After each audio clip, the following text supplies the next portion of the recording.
السلام عليكم ورحمة الله وبركاته. حلقة جديدة من حلقات صفارة العميد. أنا بعتذر عن عدم ظهور الفترة اللي فاتت ديت، إن كنت بمر بظروف والحمد لله. النهاردة هنعمل فيديوهين. الفيديو بتاع دلوقتي هنناقش فيه أو هنعرف فيه موضوع تضارب المصالح والمجاملات سبب من أسباب انهيار الكرة المصرية، والتحكيم المصري أحد نتائج هذا الانهيار. وبالليل ان شاء الله هنحلل الاداء التحكيمي لمباراه الزمالك والمقاولين العرب والاهلي وسموحه. خليكم معانا ولكن بعد الفاصل.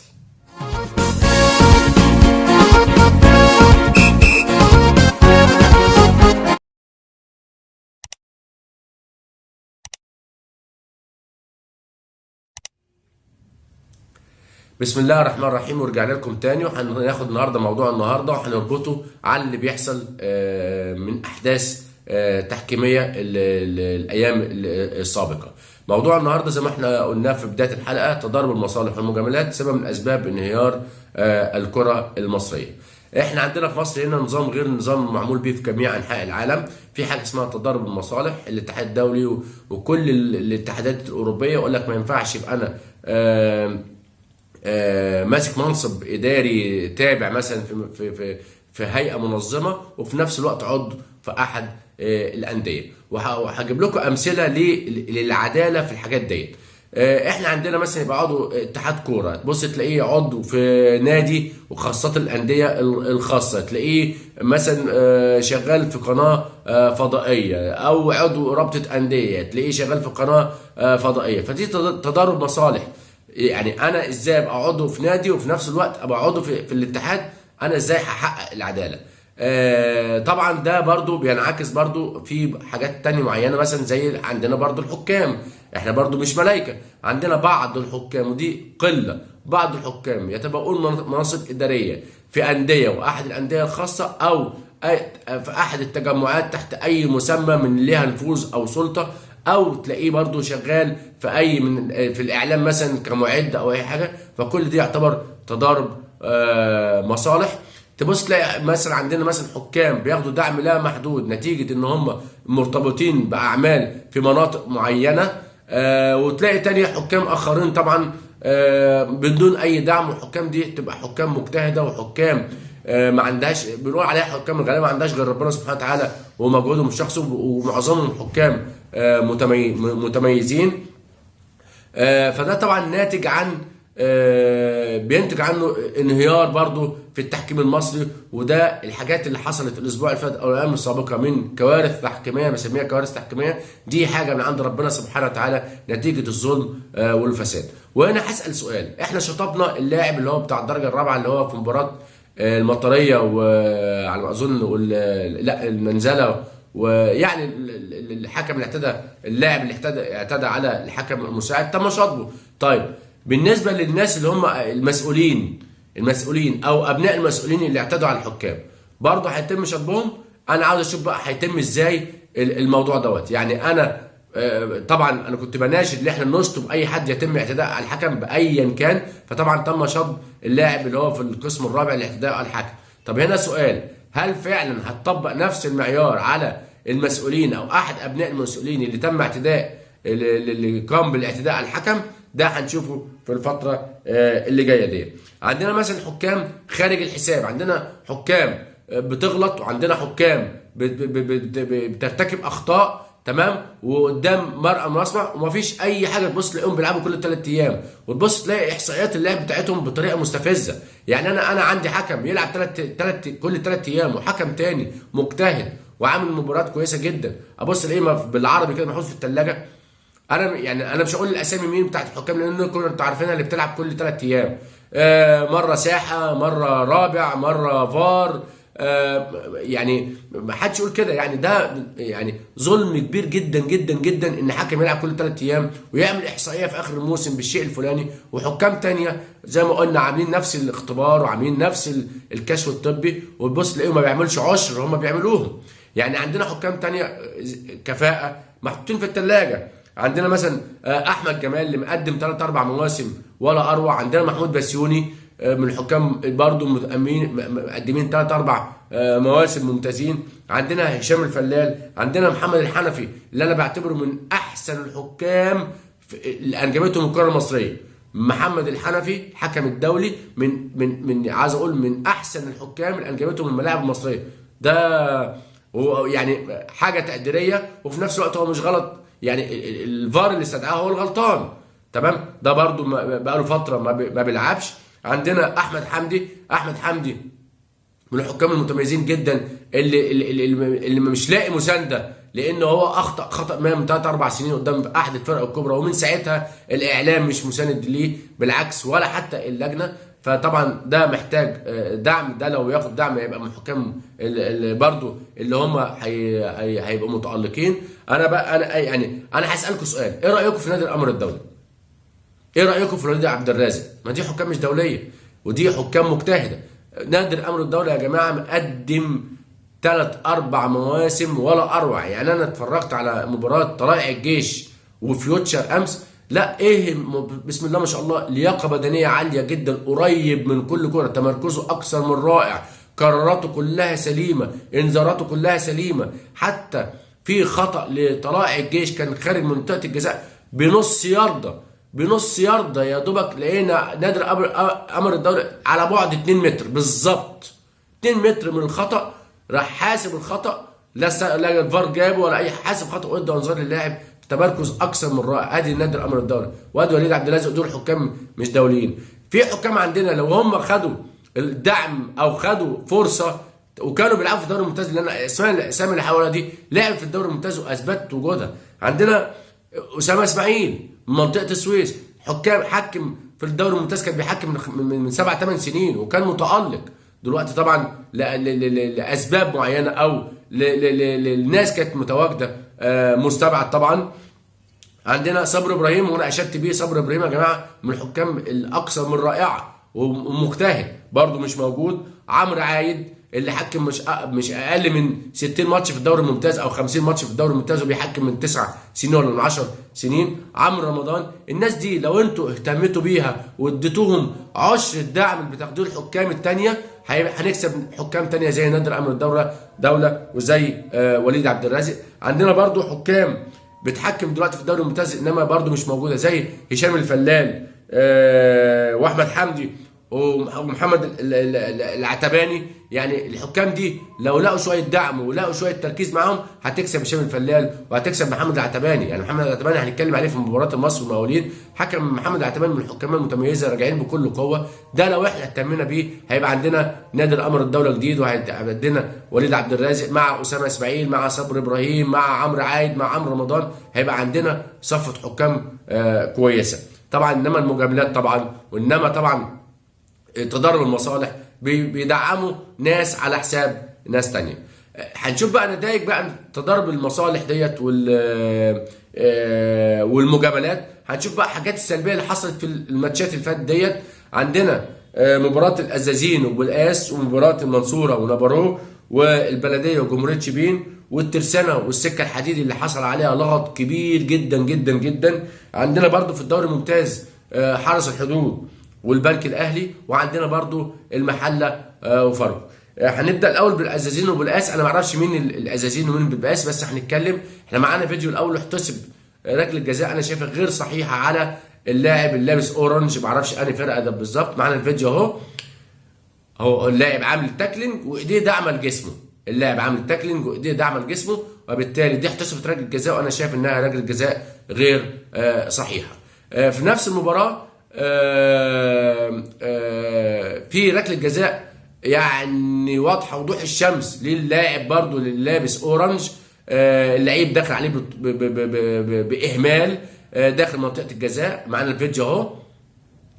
الفيديو اهو شايفين اللعيب الثاني ساحب رجل خلاص. اللعيب الاورنج ده بيستحوذ على الكره، الثاني داخل باهمال راح ساحب رجله، وبالتالي ركله جزاء صحيحه لم تحتسب للاعب الاورنج ده. ما اعرفش بقى اذا كان من ازازين ولا من بالقاس. هنيجي بعد كده لمباراه المنصوره ونابارو.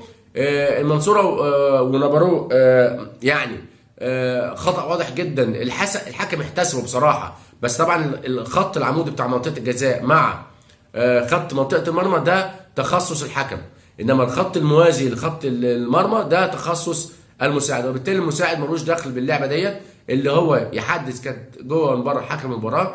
فانا معانا الفيديو اهو، في اوفر حارس المرمى طالع باهمال مع لاعب المنصوره، فدي كانت داخل منطقه جزاء، انا بعتبرها ركله جزاء. الحكم حسبها خطأ من خارج منطقة الجزاء، ولكن هي من داخل منطقة الجزاء، وبالتالي تحتسب ركلة جزاء للمنصورة. دي المنصورة ونبرو. هنيجي بعد كده بلدية المحلة وجمهورية شبين، وعندنا لعبتين. اللعبة الأولى هنشوف فيديو معانا أهو، المهاجم هو اللي لعب الكرة الأول، ومدافع بتاع جمهورية شبين داخل بتهور على لاعب البلديه، وهنشوفها في الاعاده، يعني في اعاده كذا مره بنشوفها اهوت، ان دي ركله جزاء صحيحه لبلديه المحله، لم تحتسب نتيجه دخول مدافع جمهوريه شبين بتهور على لاعب بلديه المحله. دي طبعا من الحاجات الواضحه وضوح الشمس اللي ما اتحسبتش، دي نتيجه مش هقول اخطاء متعمده من الحكام، لا الحكام استحاله وبقرار المره المليار الحكم لا يتعمد الخطا، ولكن في حاجات الهيه نتيجه الظلم والفساد الموجود. معانا فيديو تاني لمسه يد واضح، اللعيب بتاع البلديه هنشوفه اهو، اللعيب بتاع البلديه لعب الكره بايديه واضحه وضوح الشمس ولم تحتسب. طبعا دي يعني دي هي لم تحتسب اصلا، فهي بقى حته جوه لبره، انا شايفها دي جوه، فركله دي ركله جزاء لجمهوريه شبين لم تحتسب، وانما احنا قلنا الخط العمودي مع خط المرمى دي بتاع حكم المباراه، فانا شايفها من وجهه نظري ان دي لمسه يد واضحه على بلديه المحله لم تحتسب، لان فيها تعمد وانذار، لان اللاعب لعبها بايديه متعمد، وكانت هجمه وهجمه واحده لجمهوريه شبين. فانا شايف ان دي لمسه يد وداخل منطقه الجزاء تحتسب ركله جزاء. دي كانت بلديه المحله وجمهوريه شبين. عندنا بقى نيجي بقى لمشكله المشاكل واللغط الكبير، الترسانه والسكه الحديد. معانا الفيديوهات كلها والتصوير، بذكر المصور اللي بعد لي الفيديوهات دي بصراحه تصوير 10/10. هنيجي الاول ركله الجزاء الاولى، انا شايف ركله الجزاء معانا الفيديو اهو. عندنا المدافع ماسك لاعب الترسانه، ماسك لاعب الترسانه وواضحه وضوح الشمس، والكوره كانت في الاكتيف اريا، يعني كانت الكوره في حيز في المنطقه اللي داخل فيها اللعيب، انما في شد واضح من مدافع السكه الحديد، فدي ركله جزاء لم تحتسب، ركله جزاء اولى لم تحتسب لفريق الترسانه. تمام.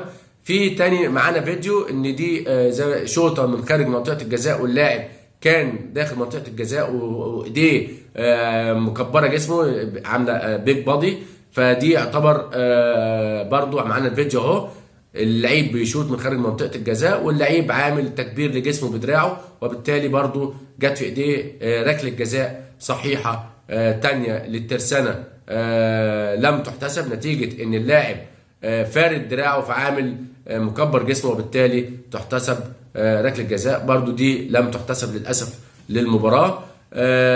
في برضو لعبه تانية، ودي بقول معيار الحكم دي تقديريه، ان اللاعب الترسانه داخل منطقه الجزاء ويعتبر واخد المدافع في ظهره، فطبقا للمعيار زي لعبه بالظبط، يعني هنقول زي لعبه الاهلي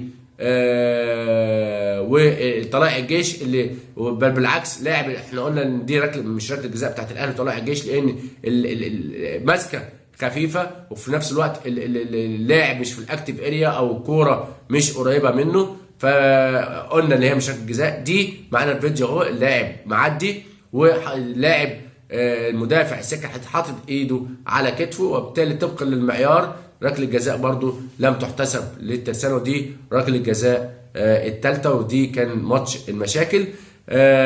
هنيجي بقى لركله الجزاء اللي احتسبت في وقت بدل الضايع للسكه الحديد. طبعا هي اوفر من خارج منطقه الجزاء ونازله على صدر اللاعب، وركزوا في الاعاده كذا مره، نازله على صدر اللاعب حتى ايد اللاعب جوه جسمه. معانا الفيديو هنشوفه، او اوفر من خارج منطقه الجزاء، واحد في اعاده كذا مره، ركز في الاعاده مره واثنين وثلاثه، هتلاقي ان اللعيبه ان الكوره نازله على صدر المدافع، واخر لقطه هتلاقي ايد المدافع كمان جوه جسمه، وبالتالي دي احتسبت ركله جزاء للاسف للسكه الحديد، ودي كانت سبب المشاكل وسبب الاعتداءات والكلام ده كله. انما ركله جزاء غير صحيحه بالمره احتسبت للسكه الحديد، وبالتالي احنا بنقول ان في مش يعني الحكم وارد اللي هو يخطأ انما مش متعمد، ولكن سبب الفساد وسبب المجاملات وسبب تضارب المصالح بتحصل اخطاء غير مقصوده من الحكام، وباكد انها غير مقصوده، ودي كان سبب مشاكل وتم اعتداء على الحكم في هذا الموضوع. ده شيء غير مقبول، وده بيكمل لنا السؤال: هل المسؤولين اللي بيعتدوا على الحكام او ابناء المسؤولين برضه هيخشوا تحت دائره العقاب ام لا؟ ده سؤال موجه للمسؤولين على الكره المصريه. دي طبعا كانت من السلبيات. عندنا برضه فيديو لمباراه حرس الحدود والبنك الاهلي. يعني انا يعني بعتب على ميدو سلامه الحكم الدولي. يعني انت عندك فار دلوقتي وانت شايفها لمسه اليد بتاعه ناصر منسي. هنشوف الفيديو معانا اهو ناصر منسي الكوره برضو ايديه في وضع غير الوضع التشريحي بتاعها، غير يعني مش في مكانها، وبالتالي ركله جزاء صحيحه لم يحسبها ميدو سلامه، ولولا الفار استدعاه ما كان احتسبها. انا حاسس ان ميدو سلامه شايفها والكره قدامه.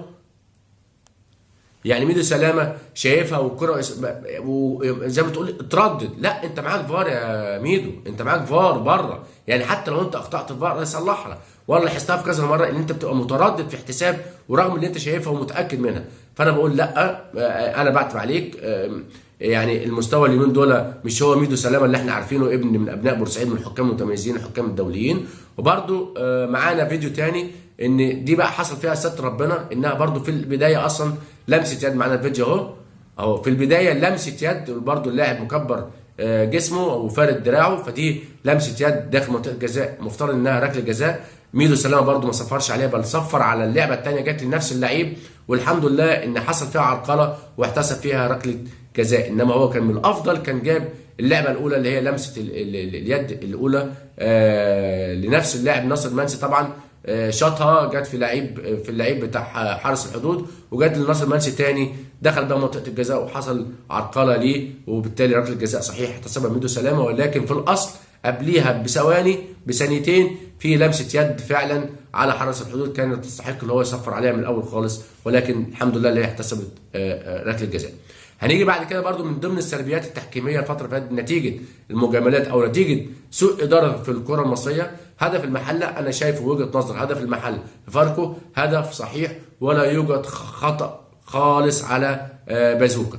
انا يا جماعه مش معنى ان اللعيب يعمل نفسه اللي هو طالع للكوره والكوره اصلا مش في حيز اللاعب دوت ولا اصلا يقدر يجيبها، انما استغل احتكاك بسيط لبازوكا وعمل نفسه اللي هو عمل اعاقه ووقع، والحكم راح للفار.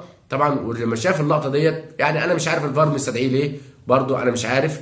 انما للاسف هدف صحيح المحله لزعيم الفلاحين، وده حاجه طبعا كان هيفرق جامد جدا الهدف ده مع المحله ان هو يخش في المنافسه، والنتيجه بدل ما تخلص 1-0 المحله انتهت بتعادل 0-0. فانا قولا واحدا هدف صحيح للمحله تم الغائه بحجه خطا على بازوكا، ودي بلوم عليها الحكم وبلوم عليها الفار.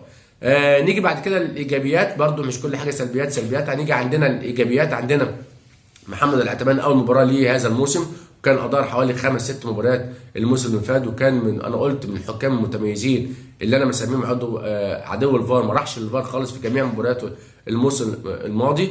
ادار مباراه المصري المقاولين، دي مباراه صعبه جدا جدا جدا، ادارها بكفاءه عاليه. وعندنا فيديو ركله جزاء، هو يعني حد يقول لك يا كابتن ما حسبهاش، هو حاسبها ركله حره غير مباشره. انا بتكلم على القرار الجريء، كون اللي هو يحسب الكرة ديت اللي الكل شافها في الاول انها ركله جزاء، انما هو كان قريب منها جدا وعلى بعد 2 متر منها. هي فعلا في البدايه هي ركله حره غير مباشره على لاعب المقاولين، ولكن طبعا في الاعاده الثانيه معانا الفيديو اهو. في الاعاده انا عاوزكم اول مره هو حسب ركله حره غير مباشره، الاعاده الثانيه هتبان انها جت في لاعب المقاولين، وبالتالي استحاله محمد العتباني كان يشوفها، استحاله كان يشوفها لانها في زي ما بيقولوا ايه في ناحيه الجانب الاعمى ليه اللي هو ما يشوفهاش خالص. انما في وجود الفار وتقنيه الفار استدعاه وقال له ان في لمسه يد، وبالتالي هو كان قراره صح انها ركله لو احتسبت ما فيش لمسه يد كان يبقى ركله حره غير مباشره فعلا داخل منطقه الجزاء، وده قرار جريء جدا وشجاع. ولكن لما راح للفار ولقى ان في لمسه يد وان اللاعب وضع اليد غير طبيعي وعامل برضو تكبير للجسم، فرجع واحتسبها ركله جزاء على لمسه اليد وليس على تدخل لاعب مقاولين مع حسين السيد، لانها فعلا لو ما فيش لمسه يد هتبقى ركله حره غير مباشره. عندنا برضو صوره بتبين لنا الهدف اللي تم احتسابه للمقاولين العرب، هدف تسلل واضح. وعندنا صوره اهو بتبين تمركز رائع من محمود رضا ابن المنصوره من الحكام المتميزين، تمركز اكثر من رائع وقراءه جدا ان هو رفع رايته بتسلل لاعب المقاولين، ولكن برضو الفار قال لك ان ده هدف صحيح واحتسب هذا الهدف للاسف للمقاولين، ولكن المساعد محمود رضا المتميز احد الحكام كانوا مترشحين بصفه مستمره للمساعدين الدوليين، قراره كان صائب ان هو تسلل على لاعب المقاولين، ولكن للفار كان له راي اخر. ده من ايجابيات برضو التحكيميه، مش عايزين نقول سلبيات خالص. عندنا برضو في الممتاز بيه عندنا تالق احمد العباسي من منطقه كفر الشيخ، وعندنا فيديو ليه كان مطالبه من بين العبور بتروجيت. الفيديو اهو فرقه العبور بيطالبوا ان المدافع بتاع بتروجيت بيشتت الكوره وخبطت في ايد زميله، ده يعتبر هو بيشتت وخبط في ايد زميله بطريقه لا اراديه، فطبعا الحاجات اللي زي دي ما بتحتسبش ركله جزاء، وكان قرار جريء من احمد العباسي ان هو لم يحتسب هذه الكره ركله جزاء. عندنا برضو محمد طارق منطقه اسكندريه تالق في مباراه لافيينا وشبان هنا ومقدم موسم السنه دي ولا اروع. فانا بناشد زي ما بناشد في حكام مع رخصه ملعب زي اسامه اسماعيل والناس اللي انا قلت اساميها في الحلقه في بدايه الحلقه، انا بناشد برضو عندنا حكام متالقه تحت زي احمد العباسي من منطقه كفر الشيخ ومحمد طارق من منطقه اسكندريه، وعندنا محمود حسين وعندنا عماد عطا. الحكام دي متالقين جدا في الممتاز بيه، بس للاسف معاش رخصه ملعب. فانا بناشد لجنه الحكام ان هم يوسعوا الدايره شويه، وفي حكام كتيره قوي زي اللي انا قلت اساميها ديت محتاجين رخصه ملعب عشان يقدروا يبقى عندهم فرصه اللي انت تستعين بيهم في الدوري الممتاز ان شاء الله. دي كانت حلقه صفاره العميد، استنوني ليلا ان شاء الله او مساء بعد مباراه الزمالك والمقاولين والاهلي وسموحه، وبقول لكل الناس بتتفرج عليا فضلا منكم وليس امرا مني الاشتراك في القناه وتفعيل الجرس ليصلك كل جديد من صفاره العميد. شكرا والسلام عليكم ورحمه الله وبركاته.